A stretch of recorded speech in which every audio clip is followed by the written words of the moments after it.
students, welcome to the first lecture of earthquake resistance building construction, fifth chapter, seismic provision of strengthening and retrofitting measures for traditionally built construction। कि जैसा कि हम जानते हैं कि जो भी earthquake आता है या seismic waves आती हैं तो वो बिल्डिंग्स के ऊपर जो है सबसे ज़्यादा नुकसान पहुंचाती हैं, तो उसे जो है उसके अंदर जो क्रैक्स आ जाते हैं या बिल्डिंग के अंदर जो भी डैमेज हो जाती है बिल्डिंग, तो उसको जो है रोकने के लिए, उसको जो है सुधारने के लिए या उसकी स्ट्रेंथ बनाए रखने के लिए तो वो रेट्रोफिटिंग करते हैं। या जितनी भी ट्रेडिशनल बिल्डिंग रहती है, ठीक है, तो जो भी कंस्ट्रक्शन रहती है तो वो परंपरागत जो भी रहती है उनको जो है ठीक करके उसके अंदर जो है स्ट्रेंथ, ठीक है, अच्छी स्ट्रेंथ बनाने के लिए तो उसको जो है दोबारा से जो है रिपेयरिंग या रेट्रोफिटिंग की जाती है।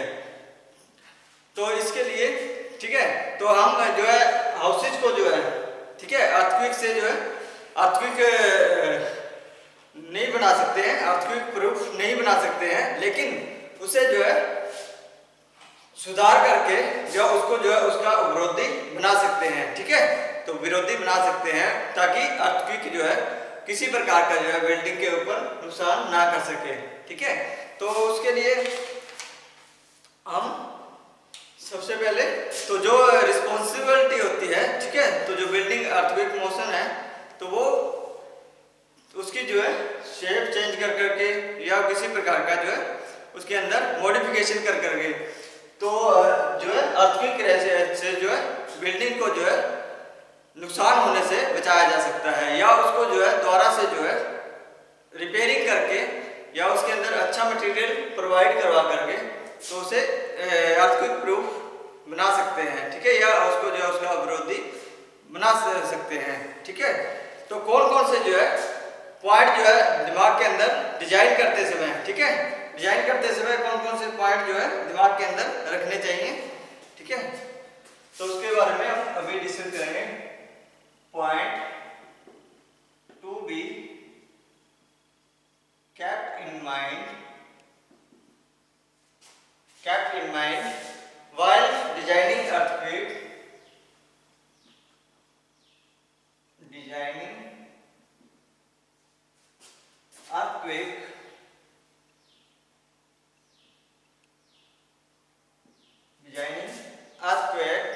resistant structure,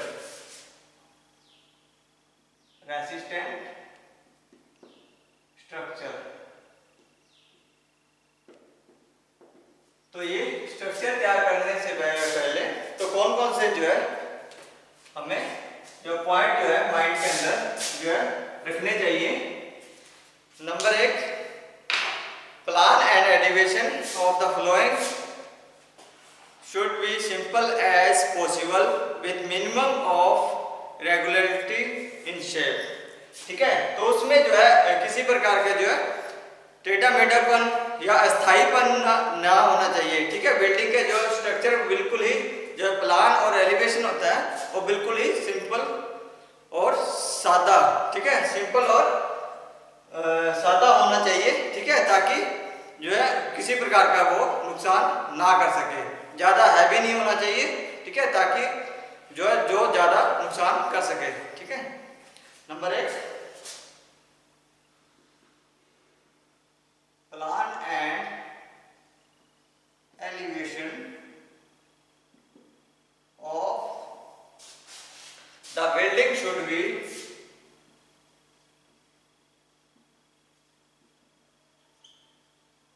should be simple as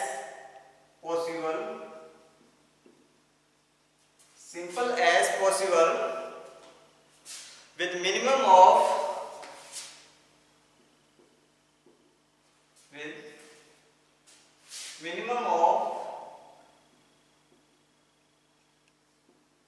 irregularity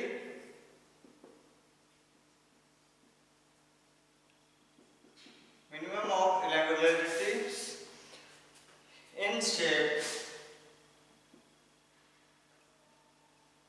तो कम से कम या उसको जो है रहना चाहिए, ठीक है। ज़्यादा हैवी स्ट्रक्चर नहीं बनाना चाहिए, ठीक है, ताकि वो ढह करके या काफ़ी ज़्यादा नुकसान ना कर सके। तो use of light weight construction material number 2, use of light weight construction material.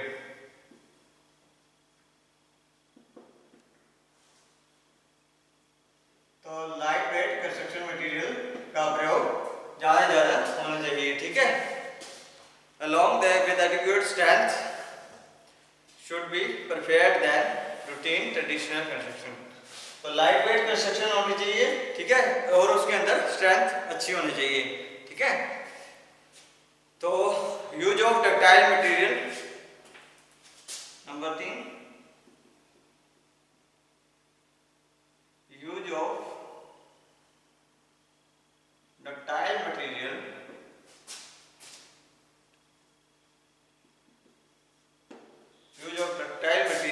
for the construction of building,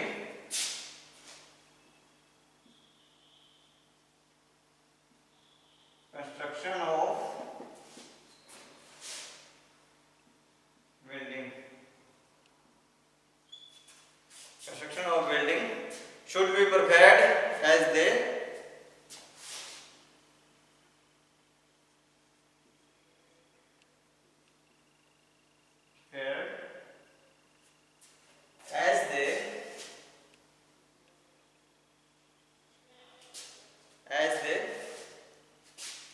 have better energy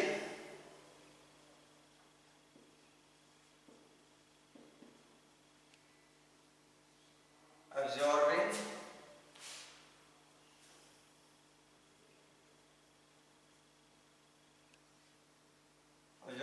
qualities, ताकि वो बढ़िया एनर्जी जो है अब्जॉर्ब कर सके, ठीक है, अच्छी क्वालिटी की एनर्जी अब्जॉर्ब कर सके। तो जो है डक्टाइल लचीला मटेरियल ही इस्तेमाल में लाना चाहिए, ठीक है। फ्रेम स्ट्रक्चर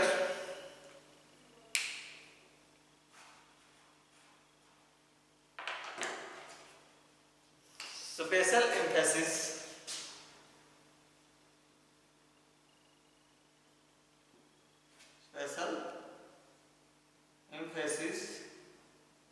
जो स्पेशल ताकत है उसकी, ठीक है, to be given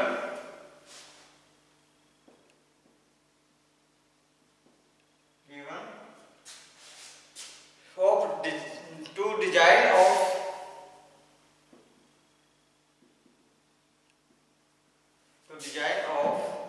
substructure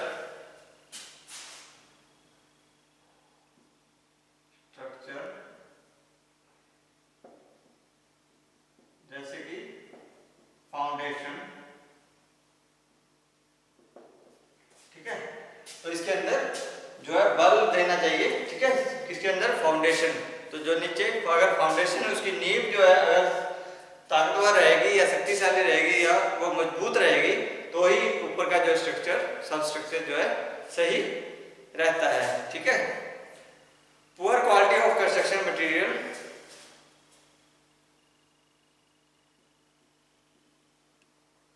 poor quality of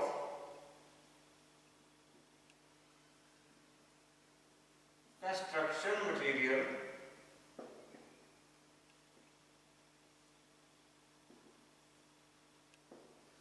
material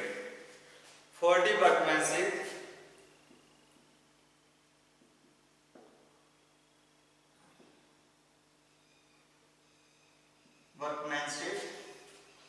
lack of maintenance,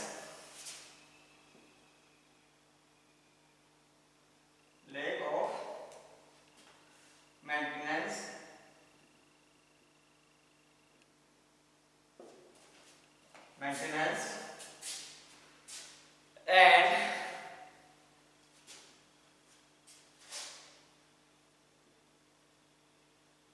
inadequate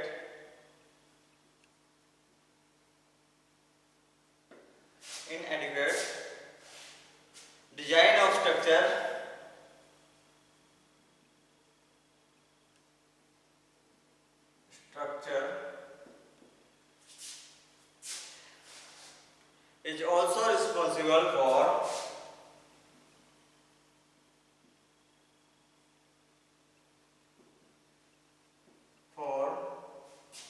damaging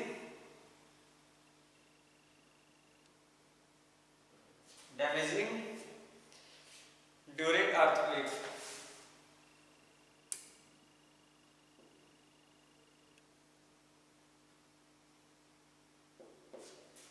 तो अर्थक्वेक के दौरान जो है पुअर क्वालिटी का मटेरियल कंस्ट्रक्शन के अंदर जो है लोअर क्वालिटी ऑफ मटेरियल या पुअर क्वालिटी ऑफ मटेरियल या फॉल्टी वर्कमैनशिप जो है सही तरीके से या सही प्रॉपर तरीके से जो कार्य ना करती हो, ऐसा वर्कमैनशिप, लैक ऑफ मेंटेनेंस, ज़्यादा उसके अंदर जॉइंट दे देना या ज़्यादा उसके अंदर मेंटेनेंस बार बार मेंटेनेंस उसको जो है बहुत ज़्यादा मेंटेनेंस हो जाना या इनएडिक्वेट जो है डिजाइन, ठीक है, या इम्प्रॉपर या अस्थायी या इम्प्रॉपर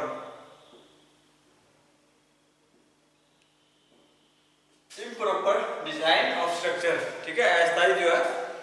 सही तरीके से ना बनाया गया डिजाइन स्ट्रक्चर का, तो वो क्या कारण बनता है, डैमेज का कारण बनता है किसके, अर्थक्वेक के दौरान, ठीक है,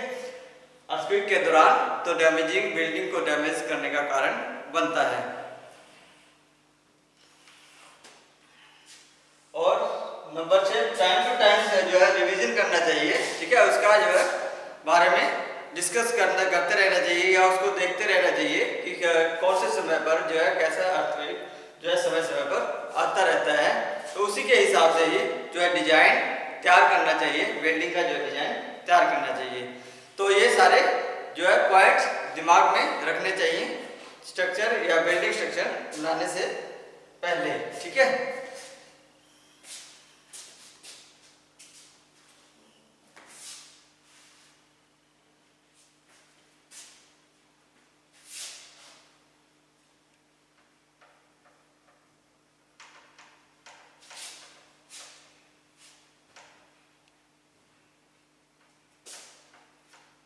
तो नेक्स्ट आता है अपना रिपेयरिंग,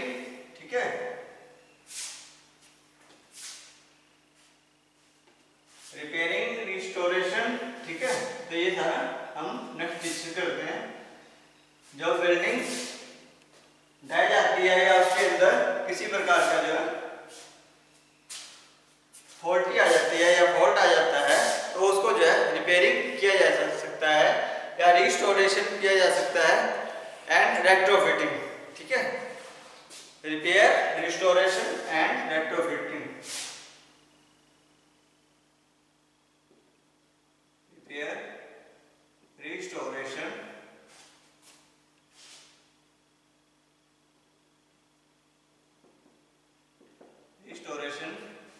एंड रेट्रोफिटिंग,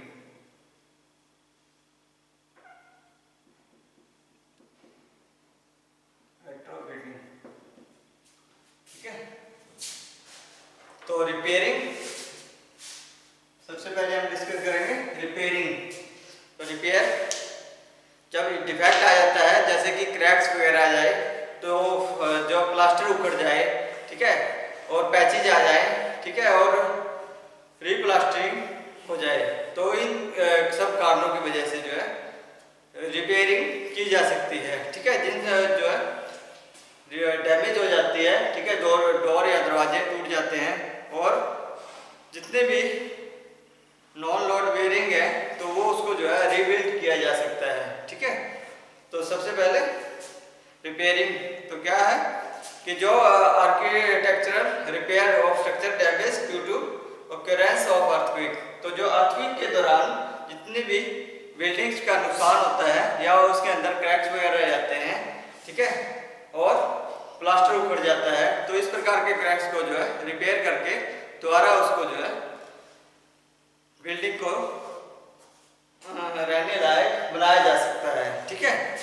तो सबसे पहले आएगा डिफेक्ट ऑक्योर्ड इन तो रिपेयर, ठीक है, this relates to the superficial defect. सबसे पहले repair, this relates to the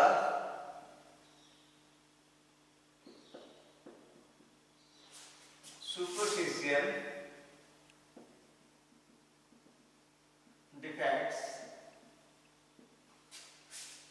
defects related to the architectural repair, defects related to the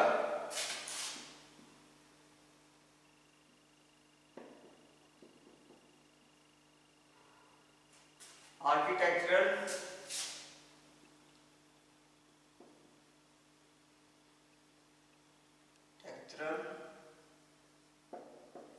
repairs, architectural repair of structure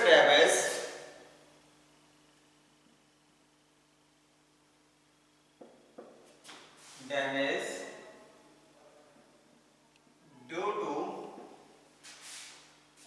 occurrence of earthquake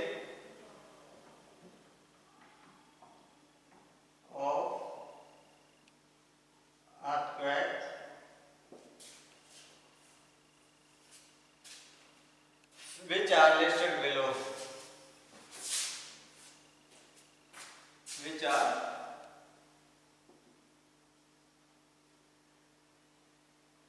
listed below. ठीक है, कौन कौन से defect occurs in the plaster,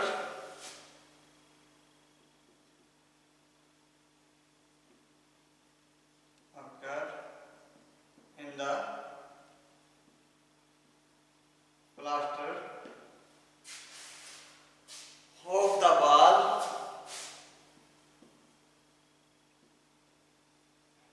like cracks,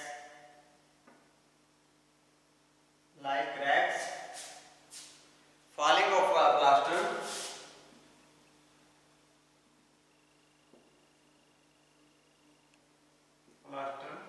stress, ठीक है, patch work,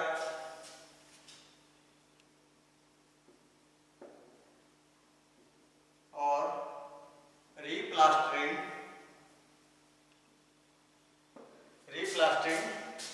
of these type of defects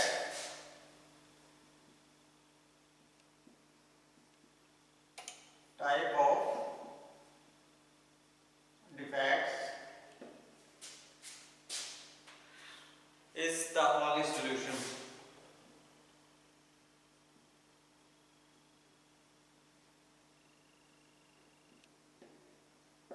ठीक है, तो इस तरह के जो है क्रैक्स जो है डिफॉल्ट के लिए या डिफेक्ट्स के लिए तो जो रीप्लास्टरिंग या पैचेज वर्क उसको आपस में जोड़ने का कार्य, ठीक है, तो उसको रिपेयरिंग करने का कार्य तो जो है रहता है। ठीक है, तो जैसे कि क्रैक्स आ जाए कहीं पे या उसके अंदर फॉलिंग हो जाए या उसका जो प्लास्टर उतरना शुरू हो जाए, ठीक है, प्लास्टर जो उतर के नीचे गिर जाए, तो उसके लिए रीप्लास्टरिंग या पैचेज वर्क या आपस में उसको जो है दोबारा से प्लास्टरिंग करने का जो कार्य करके तो इस सोल्यूशन से छुटकारा पाया जा सकता है। ठीक है, repair of damage doors and window of damaged door and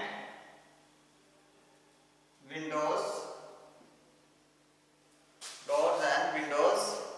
by replacing with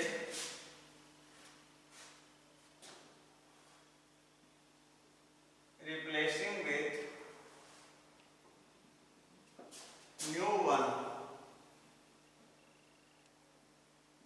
ठीक है, तो इसको जो है डोर और विंडो अगर डैमेज हो जाते हैं या वो टूट जाते हैं तो उसको जो है नए उसकी जगह जो है नए लगा दिए जाते हैं। ठीक है, तो ये भी रिपेयरिंग किया जा सकता है। ठीक है, ऐसे नए लगा करके, ठीक है, उसको जो है तो repairing the basic utility services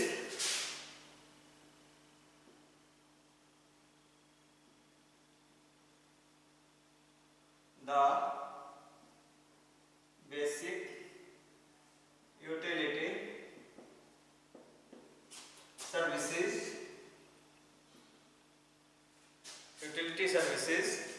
such as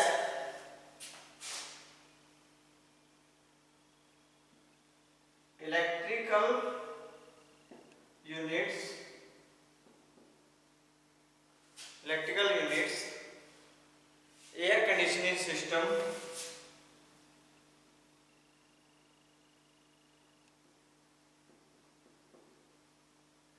air conditioning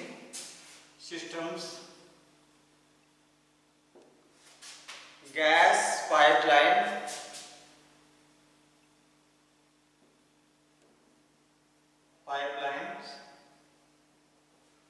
gas pipelines,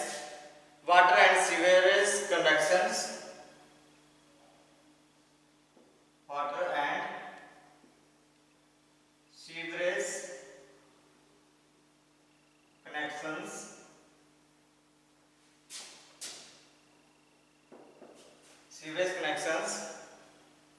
telephone lines, etc.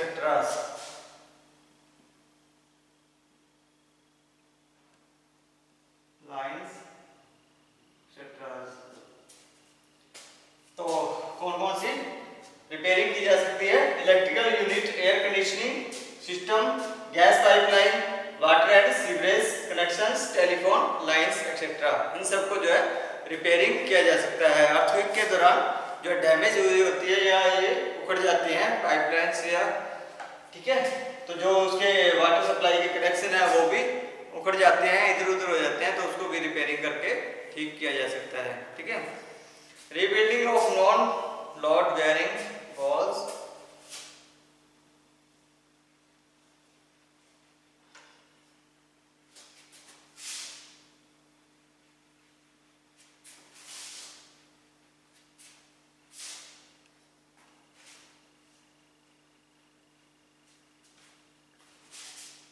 Number D, rebuilding of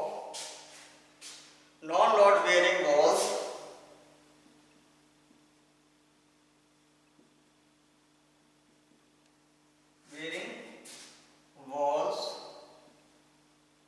non-load bearing walls such as boundary walls,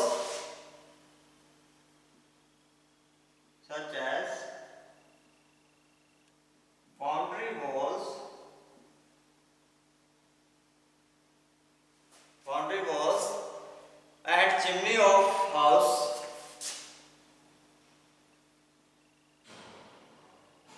chimney of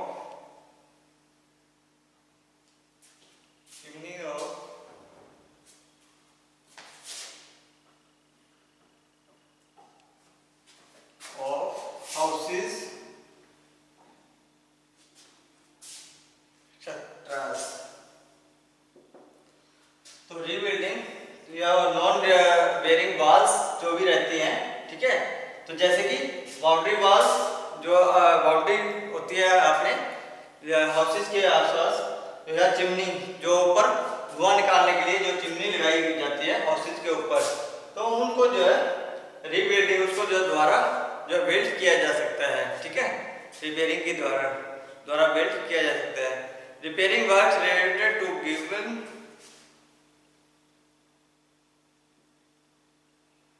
repairing work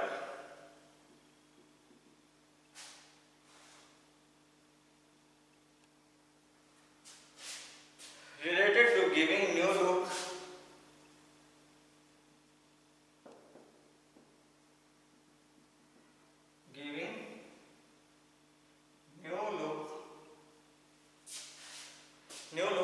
to building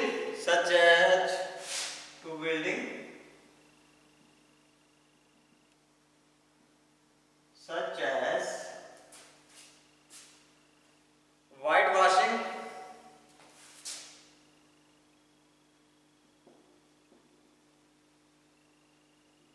washing and painting, etc. ठीक है, तो जो repair किया जाता है, जैसे कि building को जो नई लुक देने के लिए, तो उसे वाइट वॉश किया जाता है और पेंटिंग की जाती है। ठीक है, ताकि वो अच्छे से जो है चमक दमक उसकी बन जाए, द्वारा पहले की तरह ही द्वारा जो है न्यू लुक उसमें दिखाई दे। ठीक है, तो ये था रिपेयरिंग